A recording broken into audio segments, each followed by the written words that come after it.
Welcome to the Financial Coaches Podcast, where we talk about how to build your practice from startup to scale up while being the kind of coach your clients crave. Finally, a podcast for financial coaches. Here are your hosts, Maria Casillas and Cody Sizemore. Hello and welcome back to the Financial Coaches Podcast. My name is Cody Sizemore and I'm always joined by my wonderful guest, Maria Casillas. Maria, how are you doing today? I'm doing fantastic. Thank you. Good. So before we hop into today's topic, I do want to talk about and we haven't actually discussed this yet, but I'm going to call this our fee. All right. So This is a free show. We don't pay for advertising. We don't have any advertisers pay us for it. So we do have a fee. And the fee is this. One is that if you like what you hear, or if you don't like what you hear, doesn't matter. Leave us a review. Leave us a rating. By doing that, that really helps push the show out to more people who are looking for this type of show. So it's very helpful to have a rating and or review. So that's fee number one. Fee number two would be to join our Facebook group, which is also free. Look at that, right? But we love to be connected to these new coaches that are listening to this podcast, and really just connecting through them through this group and then doing other things in that group that happen. So Maria told me today, we have like a weekly working session where everyone kind of just hops on Zoom and just works on stuff. And I wasn't able to make it today, but Maria was there today, and she told me a story about someone who joined and said that it was really awesome to see her, like, quote unquote, in person, because she's been listening to the podcast for a long time, and they work together on stuff, and it's just a really good place to collaborate, right? So absolutely, that's the fee. That's our fee for our show, and the best part of it is that it's free and it only takes a few moments to do. So if you wouldn't mind leaving a review or a rating and also joining our Facebook group, which is New Money Habits, Financial Coaches, we would absolutely love to see that. Now, moving on to the topic that we want to talk about today. This is something that I've always had, and admittedly, I haven't stayed true to throughout my coaching journey. But as of recently, I have become more true to this, and I've been seeing a lot of benefits, not just to me, but also to the people that I coach. And the topic is centered around the cancellation policy, right? So some of you are like, wait, cancellation policy? What do you mean, right? Well, who would want to cancel? That would be a clause in your coaching agreement. And then there's going to be some of you who are listening who go, wait, coaching agreement? Right? We're going to kind of talk about all of that. And, talk about the coaching agreement, why it's important to have, and then really centering in on this clause in the agreement and why that's important to have and how you can actually follow through on this when a client does decide to prematurely step out of your program. So, Maria? Yes, sir. How you doing today? Any sort of feedback on that, or should we just jump right in? Well, I'm excited to jump right in. I do think you heard me chuckling in the background because I do think that a lot of people are wondering, like, well, what do you mean I have to have this? And so I think that this is going to be really good in terms of giving you guys some like checklist items to make sure that you have these things in place when you are starting to coach people. Now, we have said before, and I stick by this, that you don't have to have everything in order before you bring people on and start changing their lives. I absolutely believe that. This is one thing, though, that I really think you should have in place before you bring people on. And the reason for that is because it protects you and it protects them as well. So it basically, we've talked about boundaries on here before. This is another form of boundaries. It allows you to lay the foundation and draw those boundaries for them so that they know when they are crossing them or when you are crossing them. And so I think that's why I'm really excited to hear a little bit more about this and to talk about not just what we do in terms of like not following through or staying true to this, but also why we do that. Where is that coming from? Why are we uncomfortable sometimes with that cancellation? So I wanted to talk about that as well. So, yeah. Yeah, I definitely agree. Like, there's a lot of things that you don't have to do in order to get started with helping people. But this is one that I would not let slip through the cracks. And you know what? It doesn't take long. It doesn't. Like, I think that drafting one up, you might be like, well, what do I even put into this? Like, what do I even start with, kind of thing. Mm-hmm. So there could be like a little bit of, confusion, or, it's just a new thing for some people that they have to learn about. But once you get like a good idea and you start like putting words on paper, or words in a document rather, it really doesn't take a lot of time. It doesn't have to be like this 20-page agreement. Like, mine is 1 page, mm-hmm. It's just something short, something simple, but something that gets the point across that protects you and them, like you mentioned. So it is very important. Yeah, I agree. So how do you want to do this first, Cody? Should we talk about what to include in that? Or do you want to talk a little bit about your background with maybe not actually enforcing said document? Yeah, I think that it's important to talk about the background first, and then we can kind of get into the nitty gritty, because I think that, talking about the nitty gritty stuff, like, it doesn't come into full context unless we have like an example to refer back to, right? So I wanted to talk about this today because I've recently had some experiences as of lately that have caused this to come into my life, right?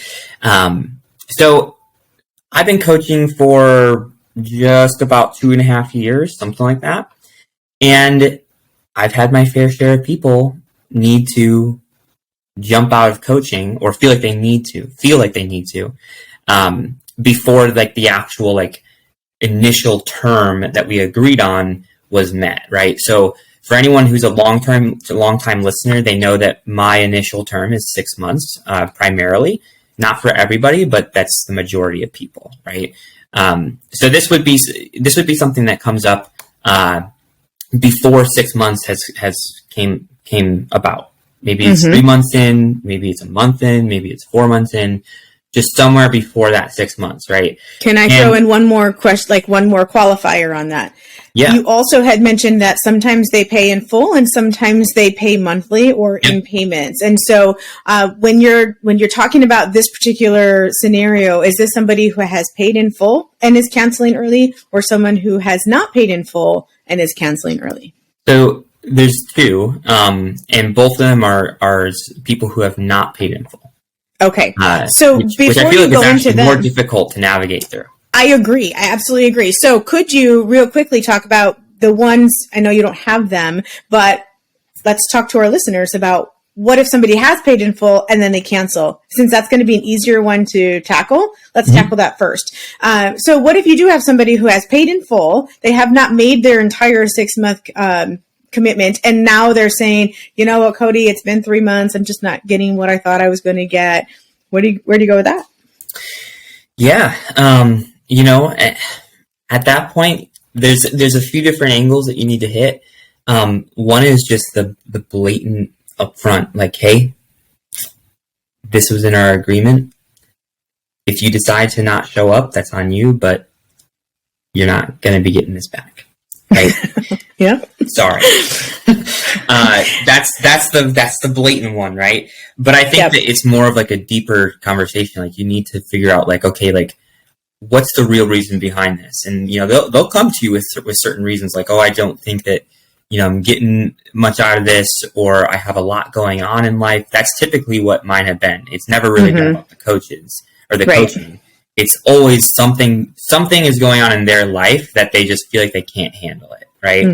And typically, I don't want to say all the time, but a lot of the time, you can work through that. Like people kind of blow things up in their minds, especially when they are going through a hardship in life, and they want to just like give up on everything and just allow this thing to take control, or give up on everything and really focus on only this one thing that's like on fire. So they just want to release everything else, right? But we can't do that in life. Like, that's just not how life works. If we want to actually like live in a winning lifestyle and live in a successful kind of manner, we can't allow life to control us. So that's something that you need to be a coach about and talk them through that and figure out like, okay, like, where is this actually coming from? Why are you actually feeling this way? What can we do to help you work through this versus just like, oh, you're struggling? All right, go handle it on your own. Right. Yes. And by the way, you're not getting your money back. Yeah, that's not very kind. It's also not very helpful. And that's what we're trying to do, is help the individual. So, I absolutely agree with all of those things that you just said. And I think that one thing I would just add is that I tell people I'm going to be there whether you are or not, because they've already given me an exchange of value. They have given me money, and I have offered my time and my resources and my expertise. I've offered all of that to them in exchange for that money. And so if there was, 2 or 3 months set up, and we had set up, that we were going to meet monthly or every other week or whatever it is for that individual, I will still be there. And I let them know that. So if you change your mind, I'm still here for the time being that we had said. And so I just want to make sure that they know that there is also that, if they have something that happens, and I think this happens a lot to us. And I always liken things to my children, because I see what happens in my life through their lens, where they just like, it's too much for a moment and they just want to just leave everything alone, but then they're ready to re-engage later. And I think clients have that too, where they just want to leave everything alone for a month, and they're just, like you said, they just want to throw it all out. But since they can't always do that, when they regroup, it's nice for them to know that we're still here. So that's the individual who has paid in full. Now let's get into the tough ones. The individuals who are on payments and are 1 or 2 months into it or 4 months into it and say, I'm just not able to continue. Yeah. So let me first back up a little bit. Okay. And tell you what I had done in the past, right? So in the past, I've always had some sort of cancellation policy in my agreement. But, early on in my coaching journey, when this has come up, my empathy set in. And, I'm just like, man, like, you had this go on or whatever. And, like, I really feel for you and blah, blah, like, I do want to be here for you. I had that whole conversation with them. Right. But for some reason, they just really, really feel like they can't handle it. They really just want to take things off their plate. And in particular with a person who's paying monthly, for example, if they have something happen to where maybe they need to move or something to where like their monthly expenses are going to be rising, or maybe their hours get cut at work or something like that, right? And their income lowers, right? So that what they're focused on is that number, and they see that the coaching is another expense. That's what they feel like in the moment. So they're like, if I can free this money up, then I will be able to breathe a little bit more.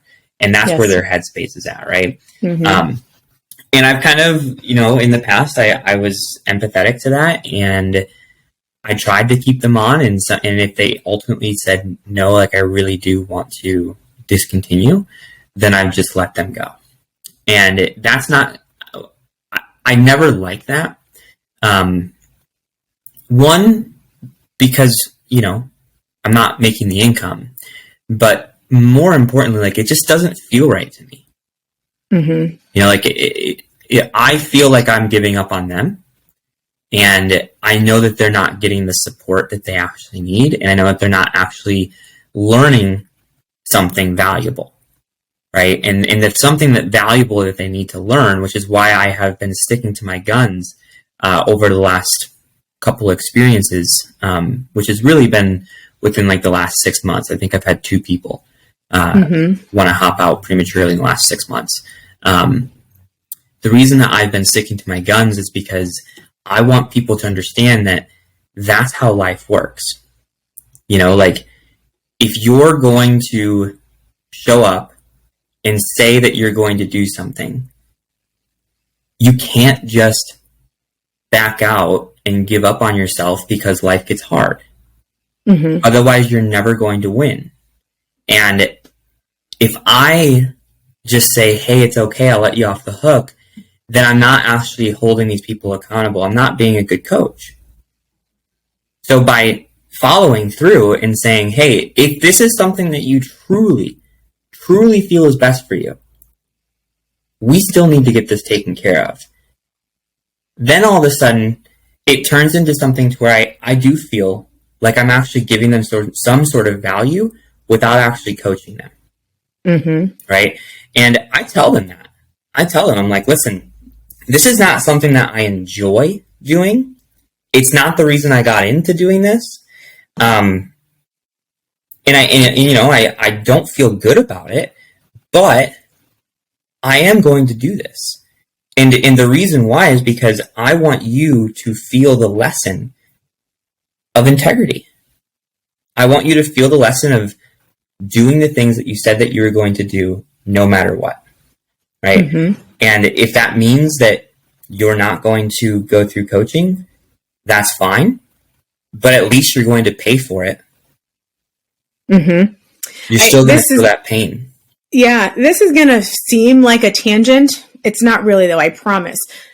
I just spoke with a client yesterday about her situation. And this is not my ideal client in my private practice, but I actually do this voluntarily for a nonprofit. And so this is somebody who is not paying for the coaching, but I'm still showing up for them. And that's important for you to hear because I might speak to and about them a little bit differently. But what we were talking about yesterday was the first time I had met her. And she was telling me about 2 loans. And when she explained to me what the loans were, it was very interesting to me that this was a shock to her. So the loans were 2 repoed cars. One of them was hers and one of them was her ex-husband's. And they were unfortunately both in her name. In fact, everything was in her name. And so when the divorce happened, she got stuck with all of his debt as well, which was unfortunate for her.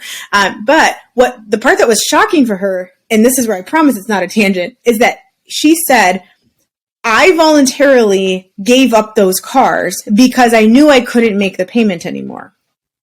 But if I had known that they were going to auction the cars and still come after me for the difference, I might not have done that. And as you're talking, Cody, I can't help but think about that because what you just said was you signed up for this. And even if you're not going to utilize it, you still need to follow through on the payment for it. And with her, she didn't have to pay the full amount that she took out because they were able to auction it off and get part of that paid. But she had to make up that difference for what that loan officer didn't get from the initial transaction. So I think that what you're saying about this being a life lesson is absolutely true. It is a life lesson because it's happening all over us in all sorts of different ways. And we're not being really good coaches and guides if we don't help them see that life lesson, because then they're just going to assume, like this other lady did, oh, I could just give it back. I'm not using it anymore, so now I don't have to pay for it. No, that's not quite how life works. Yeah, exactly. And you know, that whole story of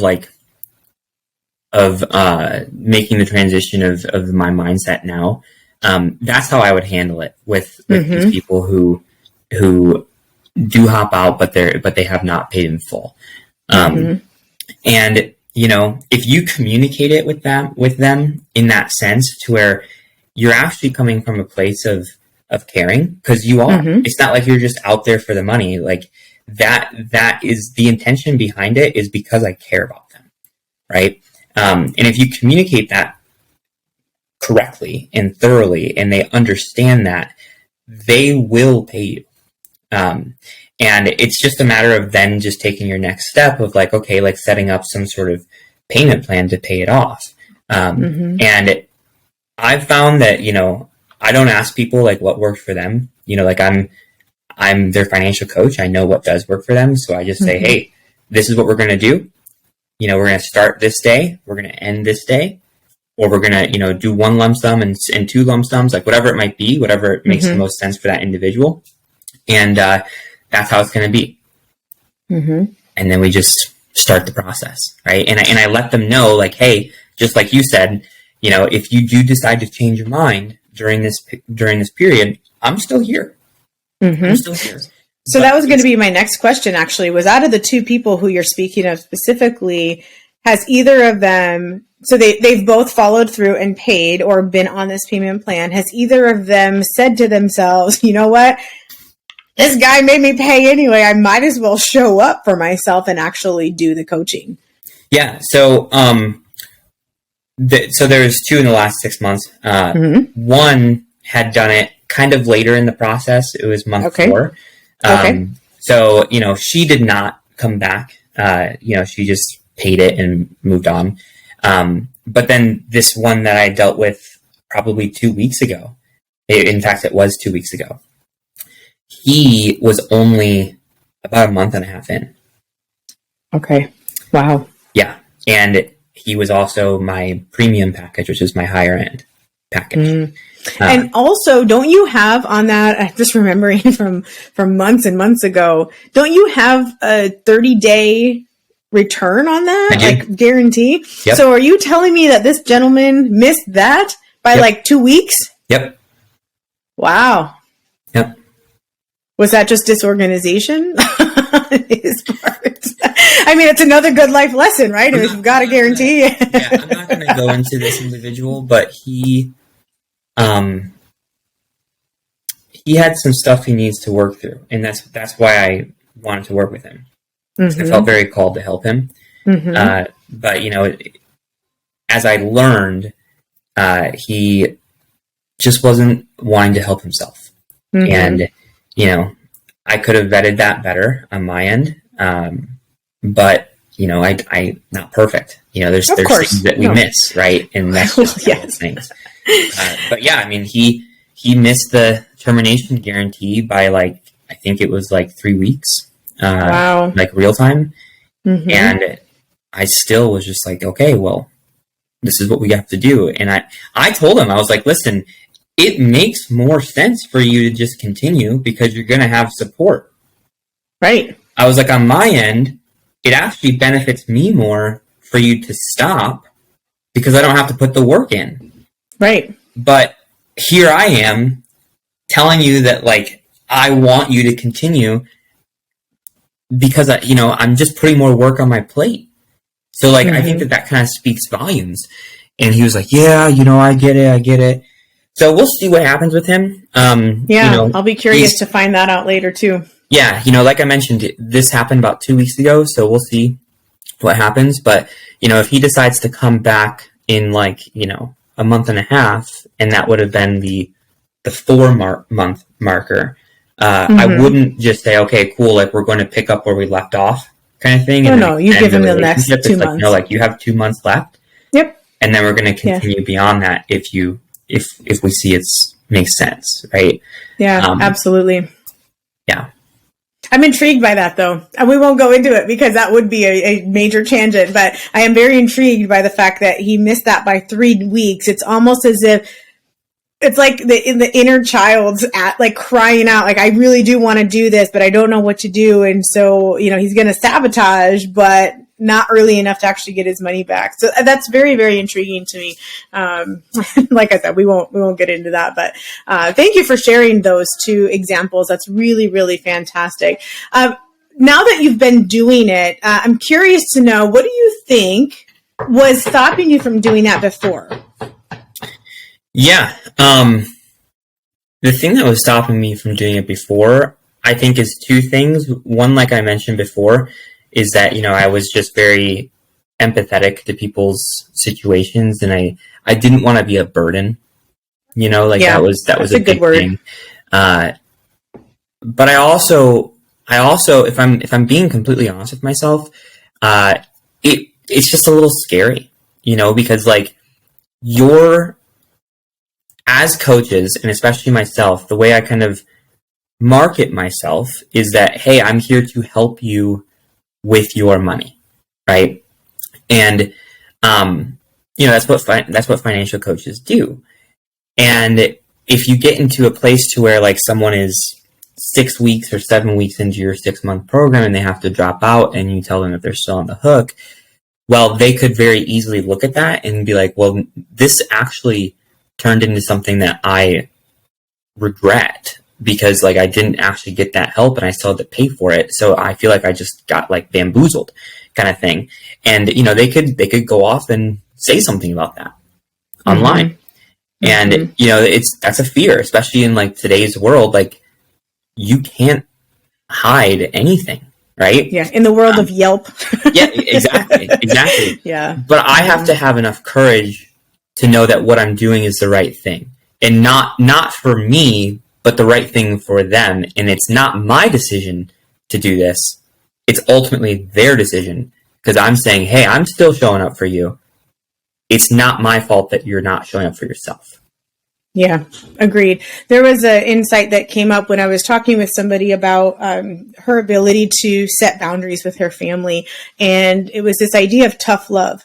And I said, a lot of times when we hear the words tough love, we think that it's us being tough on the person that we love. And that's where the definition is. But as I was talking to her, I had this amazing epiphany where it was like, no, it's because it's tough for us to do that kind of love for that individual. Yeah. And that, I think, is kind of what you're describing right now. Is it's tough for us to do that for the individual out of fear and all of that, not just for ourselves and our own ego, but also it's tough to love and coach them well, and to know that it might not always feel great. It's not all, sunshine, rainbows, and unicorns. Like there is some dirt involved in some of this.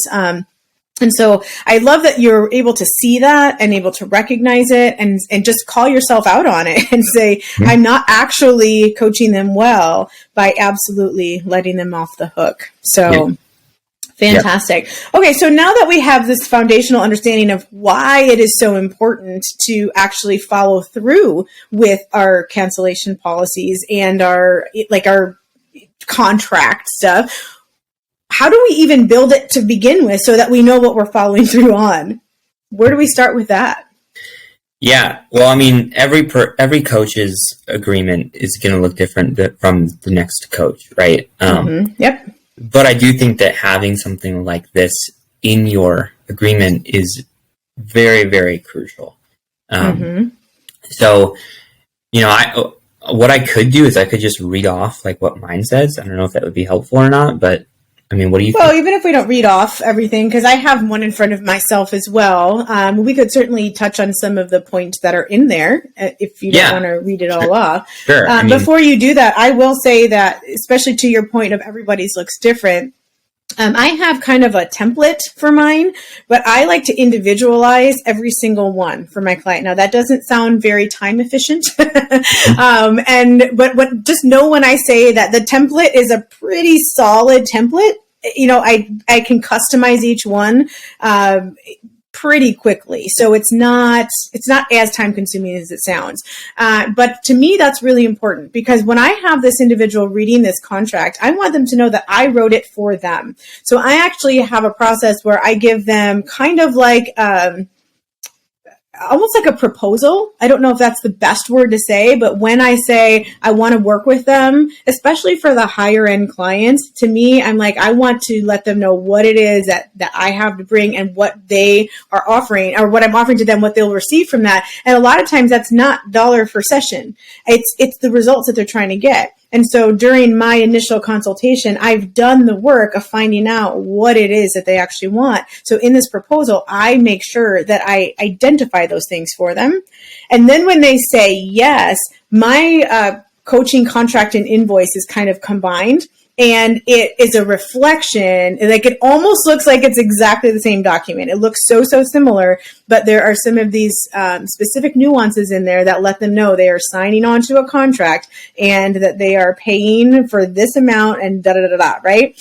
So I just wanted to throw that out there because it will look different for everybody, but mine actually look different for the person who pays in full versus the person who is going to make payments. So that cancellation policy is actually very different in one than it is the other, because it says that they're not going to get their money back, whereas the other one, it doesn't say you're not going to get your money back. It's going to indicate that they must continue to pay even if they don't stay, right? So with all that being said, go ahead and start reading some of the tenets that are in yours.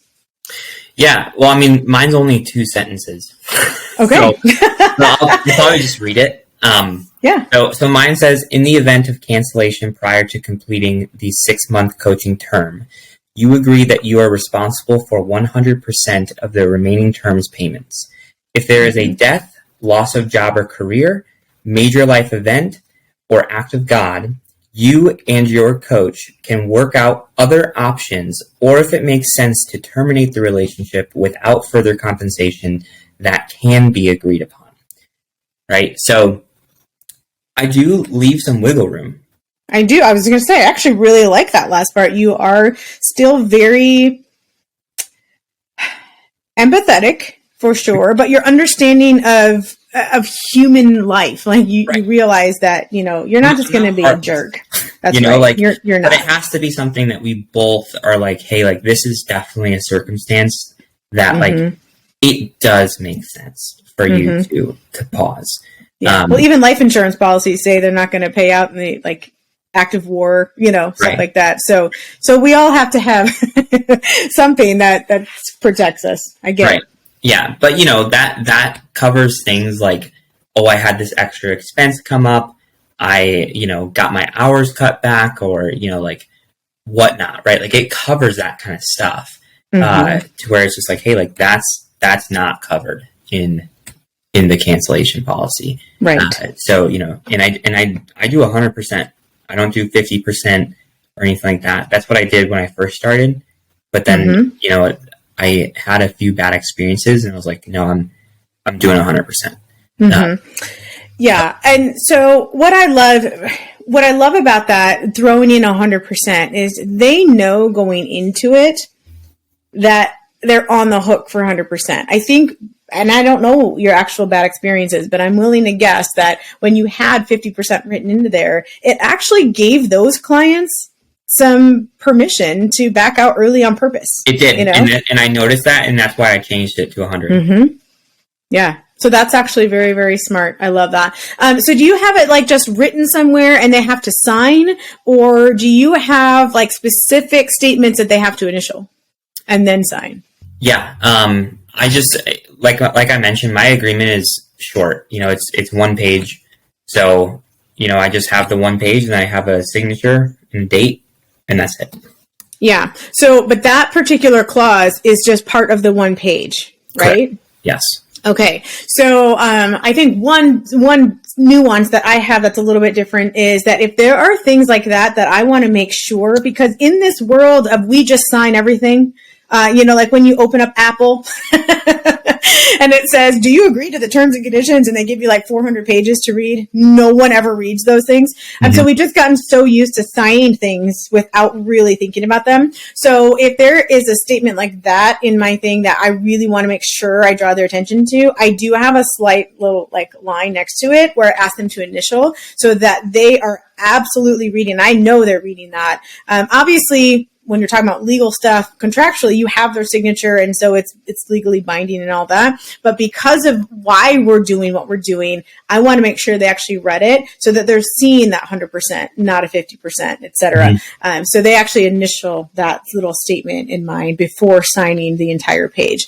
That's so really good, as people are listening, if you get these different ideas, make it your own, do the things that you want to do, but just we want to make sure you're hearing what it is that we're doing as well. So.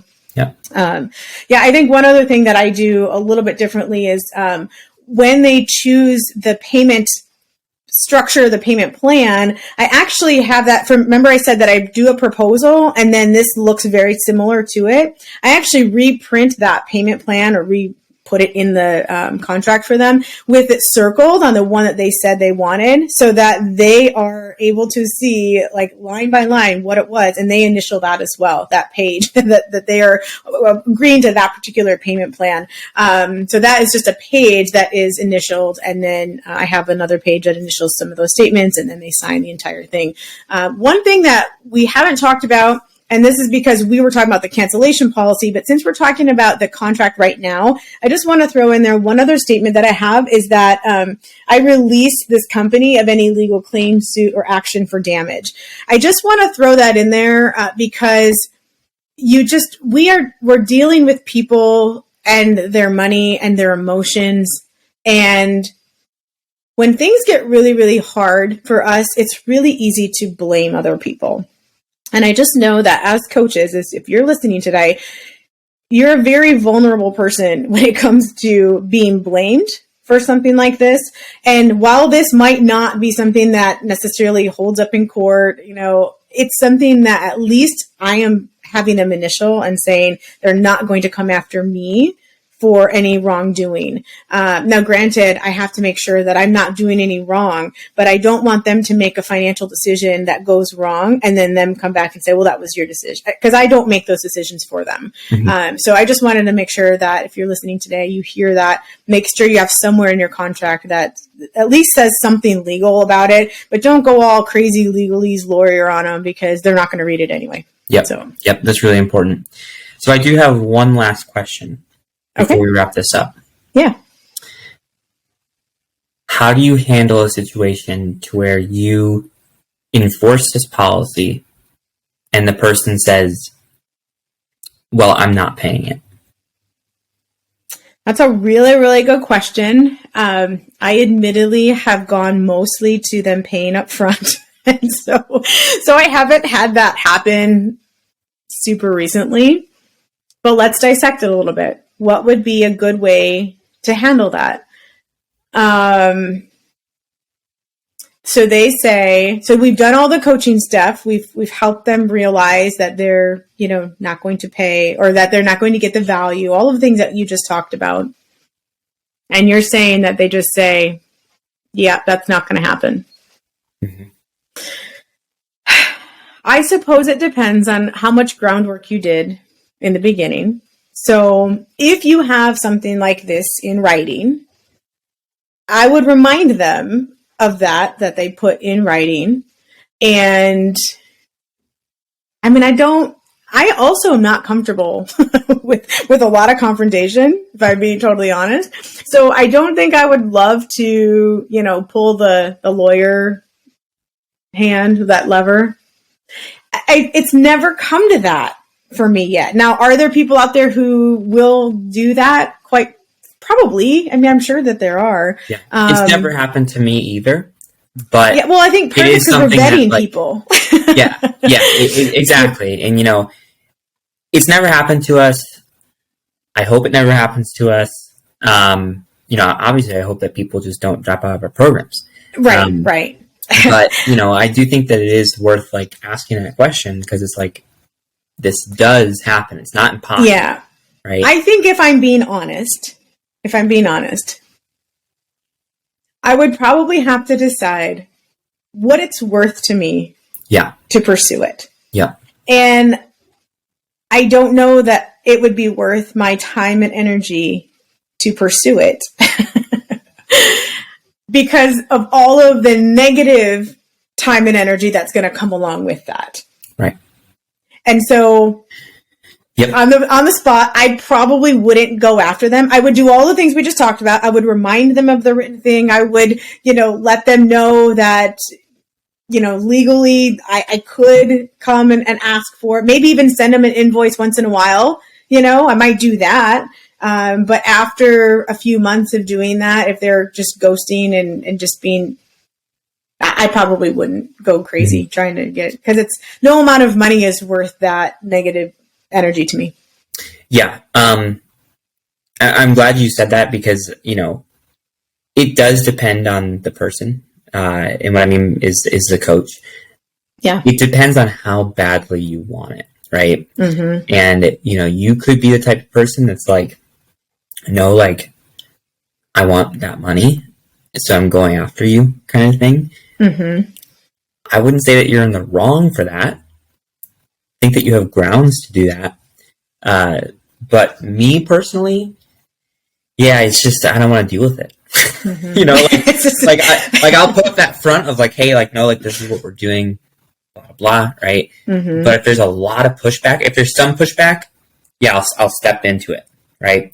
Mm-hmm. But if it's like very clear that this is not happening, to the point to where I don't have any other options, I don't have anything that I could say that could change their mind, then I just don't want to deal with it either, because to me, it will turn into something that will have me resent the coaching relationship with my clients.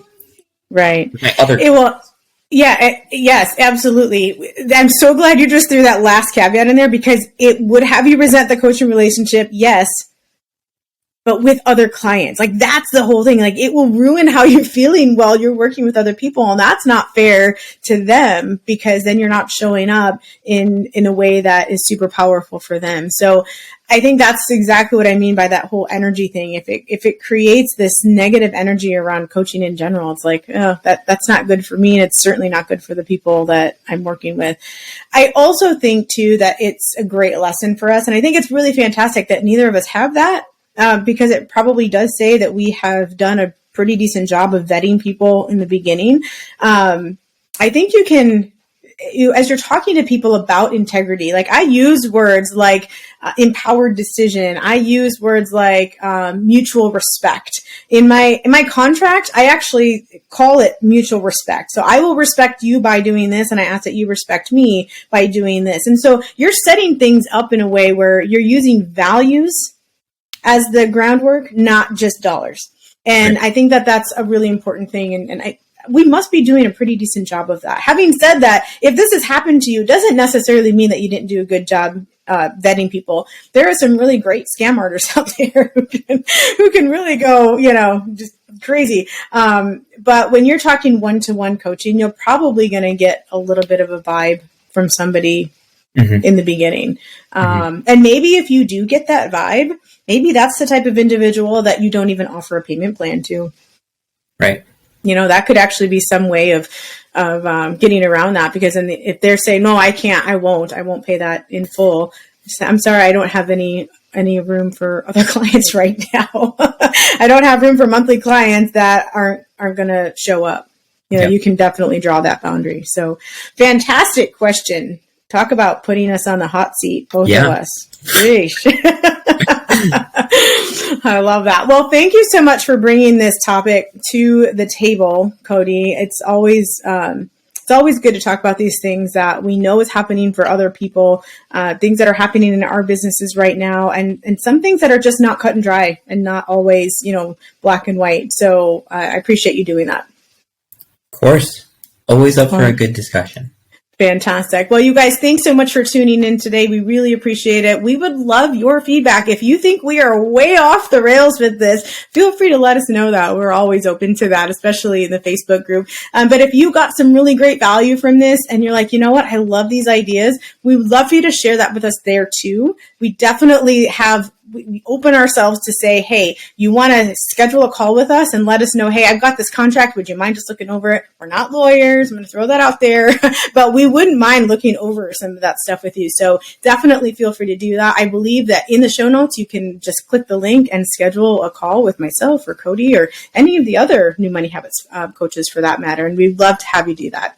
All right, you guys, we will see you next week. As always, thanks for tuning in. Bye-bye. Thank you for listening to the Financial Coaches Podcast, brought to you by New Money Habits and Sizemore Financial Coaching. Submit your questions to our hosts by emailing podcast@newmoneyhabits.com. Be sure to subscribe to be notified of future episodes and join our growing group of like-minded coaches on Facebook. And until next time, happy coaching. Music provided by Summer School.